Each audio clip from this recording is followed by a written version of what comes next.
बिस्मिल्लाहिर्रहमानिर्रहीम। अस्सलाम वालेकुम पाकिस्तान। नाजरीन, आप देख रहे हैं आवाज़ बहावलपुर न्यूज़ चैनल और मैं हूं आपका मेज़बान अहमद महमूद।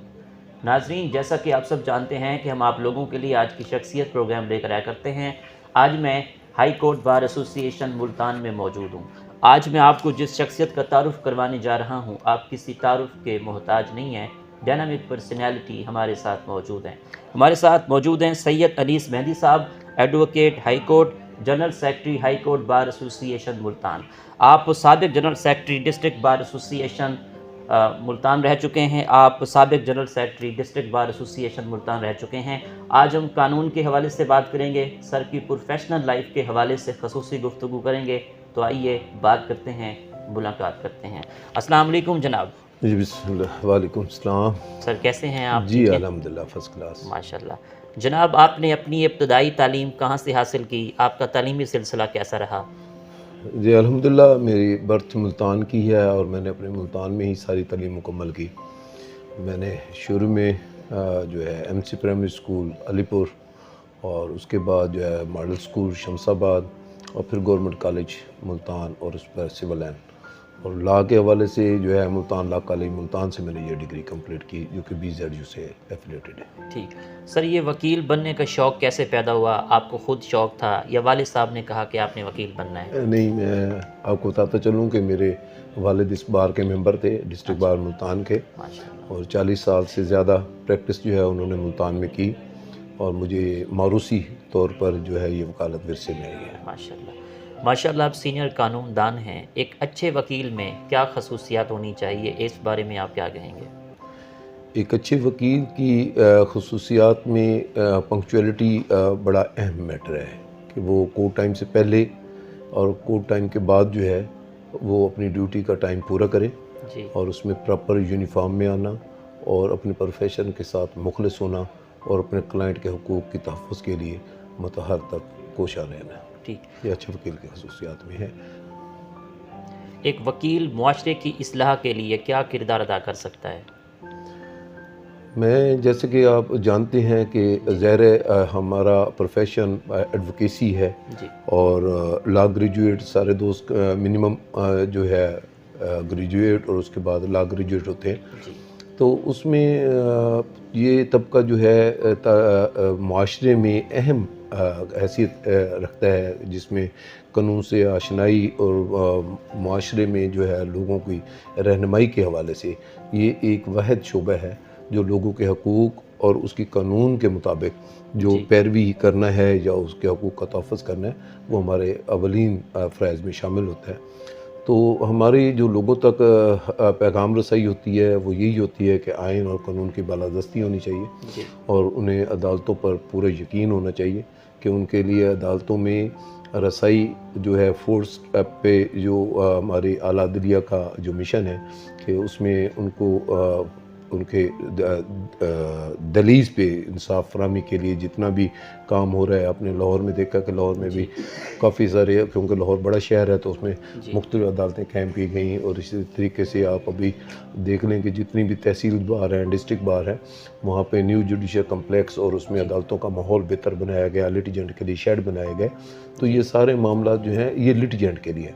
मैं समझता हूँ कि अदालतें और वकला जो हैं ये दो एक अहम पिलर तो हो सकते हैं, लेकिन ये इन दोनों का काम जो है वो लिटिजेंट के लिए होता है। लिटिजेंट की जितनी सहूलियात होंगी, जितने उनकी इंसाफ फराहमी में जो तेज़ी होगी, जो फराहमी के लिए इकदाम किए जाएंगे, वो सिर्फ लिटिजेंट के लिए है। अदालतें भी लिटिजेंट के लिए और वकला की सर्विस भी लिटिजेंट के लिए। ठीक। वकुला साहबान ने आपको general secretary high court bar association Multan मुंतखब किया है। वकुला साहबान का किन अल्फाज में आप शुक्रिया अदा करेंगे? जी, सबसे पहले तो मैं अपने वालिद और अपने उस्तादों का बेहद मशकूर हूँ और उसके बाद अपने तमाम दोस्त के ग्रुप जो हमारा है उनके दोस्तों का और उसके बाद उन दोस्तों का जिन्होंने मुझे यहाँ पर पहुँचने के लिए मेरे साथ जो मदद की और उन्होंने समझा कि मैं इस लायक हूँ तो उन्होंने मुझे वोट किया। मैं उनका इंतहाई शुक्रगुज़ार हूँ और उनके इस तावन का, उनका ये जो मैंडेट मुझे दिया गया है और उम्मीद करता हूँ कि मैं उनका मैंडेट का हिफाजत कर सकूँ और उनके लिए उनके हकूक़ की पासदारी कर सकूँ। ठीक। High court bar association Multan के क्या मसाइल हैं जिन पे आपका फोकस हो कि इनको हल होना चाहिए? हमारे हाई कोर्ट मुल्तान बेंच जो है पंजाब का दूसरा बड़ा बेंच है। यहाँ पे सबसे बड़ा मसाइल जो है वो जजेस की कमी है। जी। इवन अगर आप 95-96 के शेड्यूल उठा के देखें तो वहाँ पे 12-12 जजेस काम करते रह गए इस बेंच पे। लेकिन अभी जजेस की तादाद, यानी कि मैं उस वक्त की बात कर रहा हूँ जब ये 60 की तादाद होती थी, और इसको तादाद को बढ़ना चाहिए था कि अभी 60 जजेस से एक्सटेंड होना चाहिए था और एलिवेशंस होनी चाहिए थी। लेकिन एलिवेशन तो हुई सो हुई, जो ना हुई वो 60 की तादाद से भी अभी आप देखेंगे कि 35 जजेस हाई कोर्ट पे काम कर रहे हैं। तो मतलब है कि ये बिल्कुल ही जजेस की जो कमी है वो लिटिजेंट को भी इफ़ेक्ट कर रही हैं और काम को भी। इसमें पेडेंसी काफ़ी ज़्यादा बढ़ रही है और हमारी यही ख्वाहिश है और ये दरख्वास्त भी होगी आला कौम से कि जजेस की कमी को जल्द पूरा किया जाए ताकि इंसाफ की फराहमी जल्दी हो। ठीक। हाई कोर्ट और सुप्रीम कोर्ट के जजेस की तैनाती का जो तरीक़ाकार है वो किस तरह होना चाहिए? एज अ कानूनदान आपकी क्या तजवीज़ है? ये क्योंकि जुडिशल कमीशन का है सारा प्रोसेस, और उसके में जो एडमिनिस्ट्रेटिव पावर है वो चीफ जस्टिस पंजाब के पास होती है। तो उनमें काफ़ी सारा एक सिस्टम है जो रिपोर्टिंग करता है और उसमें मुख्तलिफ़ दोस्तों के हवाले से एक्सपीरियंस और उसके अलावा एडिशनल डिस्ट्रिक्ट जज से जो एलिवेट कर जाते हैं और वकला से जो लेते हैं वो इंतहाई मेहनत तलब होता है कि जो दोस्त काम कर रहे हैं सिविल में और फौजदारी में, तो उनकी रिपोर्टिंग के बाद ही उनकी एलिवेशन होती है और वो एलिवेशन तमाम दोस्तों की मशावरत से होती है। और इसके अलावा दीगर कोई एग्ज़ाम वगैरह का शेड्यूल है नहीं, तो अगर उसमें हो तो ज़्यादा बेहतर है कि अगर एग्ज़ाम हो, और इसमें भी दोस्त जो है थ्रू एग्ज़ाम आते तो शायद ये एलिवेशन का सिलसिला ये रुकता नहीं। तो जहाँ तक ये जुडिशल कमीशन के थ्रू है और चीफ जस्टिस पंजाब के और चीफ जस्टिस ऑफ पाकिस्तान के मंजूरी से होना होता है, तो इसमें जजेस की कमी जो है ना वो इंतहाई मायूस कुन है कि इतनी कमी मतलब तारीख़ में पहली मरतबा ये कमी है। और इसमें जनूबी पंजाब की तरफ हमारे बहुत सारे वकला ऐसे हैं जो इंतहाई ईमानदार, मेहनत का और लानोइंग है। हमारे जनूबी पंजाब से हमेशा नुमाइंदगी कम तादाद में ली गई है। अगर यहाँ पे अगर नुमाइंदगी हिस्से के मुताबिक दी जाए तो जनूबी पंजाब से बहुत ज़्यादा इंटेलिजेंट दोस्त मौजूद हैं। ठीक। High court bar association Multan में बार और बेंच के ताल्लुकात आपके टर्नओवर में किस तरह हैं? बार और बेंच हमेशा जो है वो गाड़ी के दो पहिए रहे हैं और बार और बेंच के ताल्लुकात हमेशा बेहतर रहने चाहिए। उसमें बार को भी अपना किरदार पूरा अदा करना चाहिए और जुडिशरी की तरफ से भी पूरा होना चाहिए। लेकिन जब से हमारी एग्जेक्टिव आई है, आपने देखा होगा कि ये लास्ट टाइम हड़तालें चल रही थी, लेकिन हम अपना मौक़िफ़ की ज़रूर तईद करते हैं और उसका जो है नोटिफिकेशन के ज़रिए और अपने मौक़िफ़ को चीफ जस्टिस तक और आला अहकाम तक पहुँचाते हैं। लेकिन कोशिश करते हैं कि हड़ताल की तरफ ना जाएं, क्योंकि पहले पूरे साल में काफ़ी एक तो छुट्टियों का मरहल होता है, फिर उसके बाद हफ्ता और इतवार छुट्टी होती है। तो उसमें अगर हम एक दिन हड़ताल करते हैं तो उससे कई लिटिजेंट जो है वो मुतासर होते हैं और लोगों के केस लेफ़्ट ओवर हो जाते हैं। तो बीइंग ए प्रोफेशनल एडवोकेट हमारी ये ड्यूटीज़ है कि हम अपने काम पर फोकस करें और अदालतों में तैयार होके जाएं। जो जजेस की रिक्वायरमेंट है और जजेस से भी मोहब्बत की इस्तदा है कि उनका भी ताल्लुकात बार से अच्छे रहने चाहिए। इन फ्यूचर आपके क्या प्लान्स हैं? High court bar association Multan में क्या डेवलपमेंट करवाने का इरादा रखते हैं? हमारी पूरी एग्जेक्टिव, जिसमें सदर साहब बाशमूल मेरे और पूरी एग्जेक्टिव की ये कोशिश है कि हम इसमें सेहत के हवाले से जो वकला हैं हमारे सेहत के हवाले से पहले भी काफ़ी सारी काफ़ियाँ हो चुकी हैं, मज़ीद इसमें हॉस्पिटल के हवाले से और तालीम के हवाले से कोशिश कर रहे हैं। और लेडीज़ बार रूम के हवाले से हमारा प्रोजेक्ट एक है, वो पाइपलाइन में इंशाल्लाह उसकी भी मंजूरी आ जाएगी। तो सेहत के हवाले से आपने देखा होगा कि हमारी यहाँ पे डिस्पेंसरी मौजूद है, जहाँ पे डॉक्टर और डिस्पेंसर और उसमें बाकायदा टेस्ट किए जाते हैं। उसमें अगर कोई कमी बेशी है तो उसको भी अपग्रेड किए जाने के पूरी कोशिश की जा रही है। ठीक सर, आपकी नज़र में कामयाबी क्या है?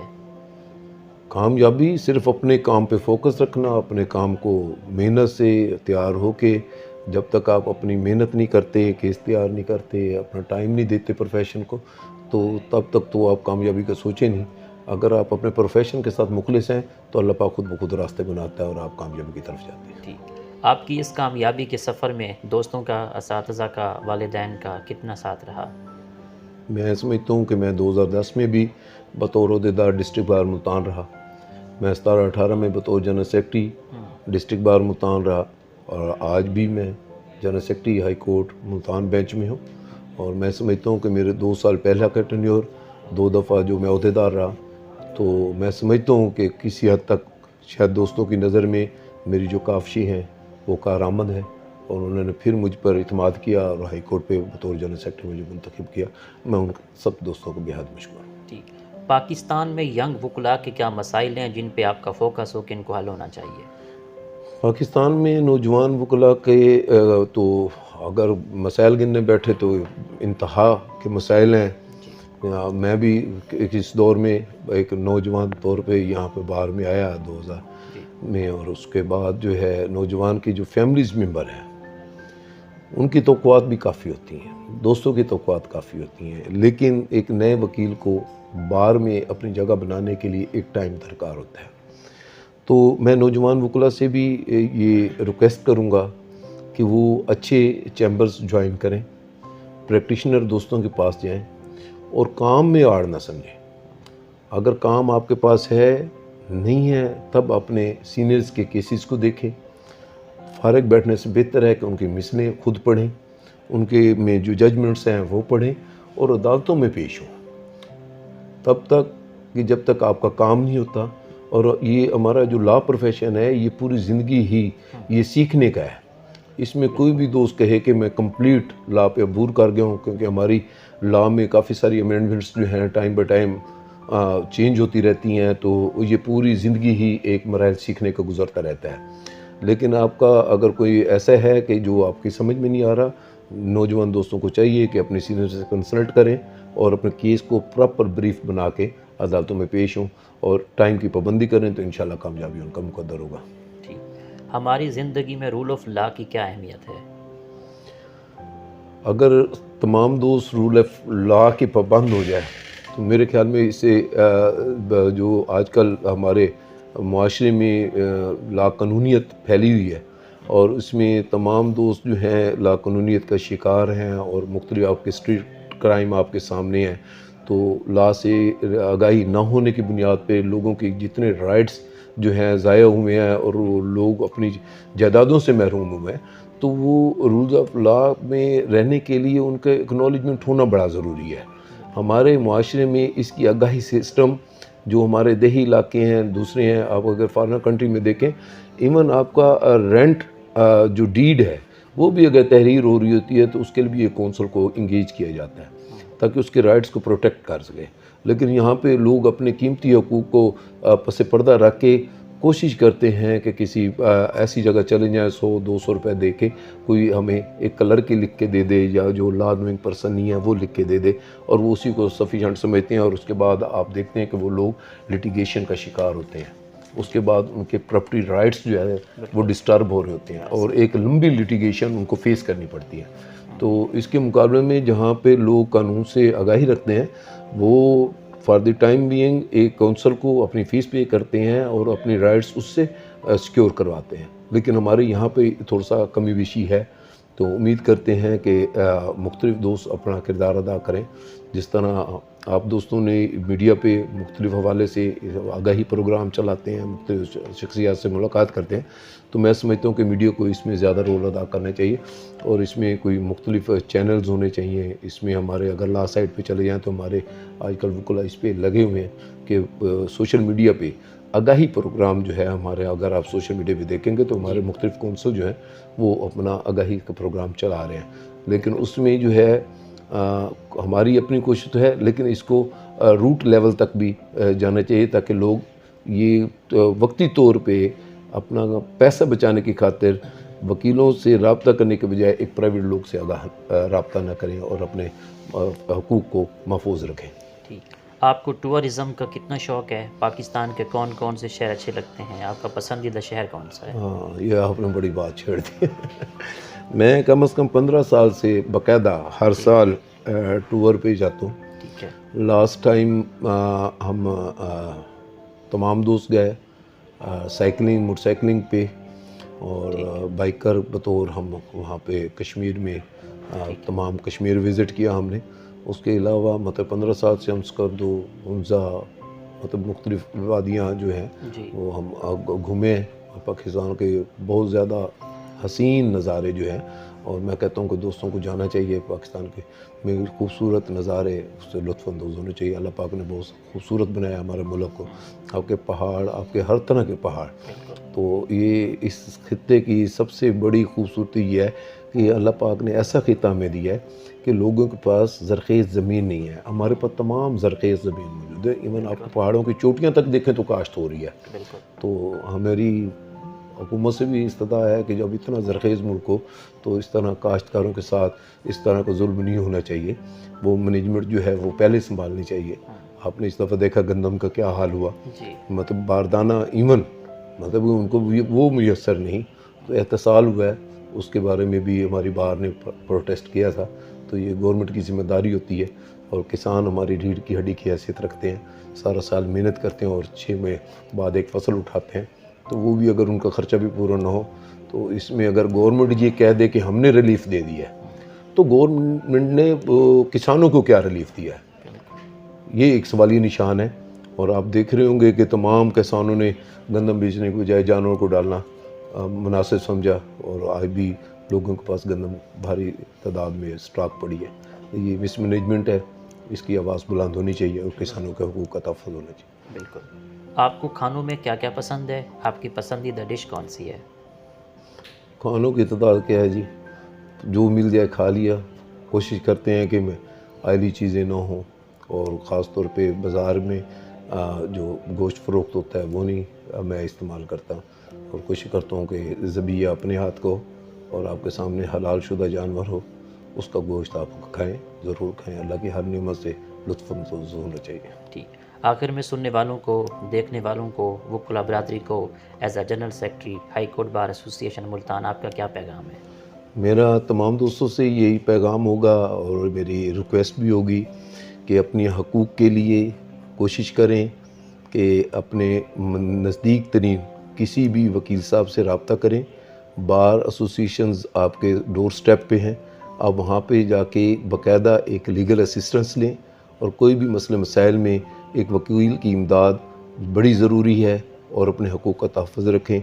और जब तक आपको ये आगाही नहीं होती, कोशिश करें किसी दोस्त का नंबर मिल जाए, दोस्त पे नंबर पे कॉल करके उनसे मशवरा करें, और उसके बाद अपने ज़िंदगी के अमली कदम उठाएं, और भारी और नुकसानदेह लिटिगेशन से बचें, और अपना और अपने बच्चों का ख्याल रखें, और मेहनत से काम करें। नौजवान वकुला जो हैं, और अपनी ड्यूटीज़ जो हैं वो ईमानदारी से और अपने पूरी मेहनत से अदा करें। सर बहुत शुक्रिया, nice talking to you. Thank you. जी तो नाजरीन, आपने आज की शख्सियत प्रोग्राम सुना। एक नए प्रोग्राम में मुलाकात होगी, तब तक अल्लाह हाफिज़, अल्लाह निगहबान, पाकिस्तान जिंदाबाद।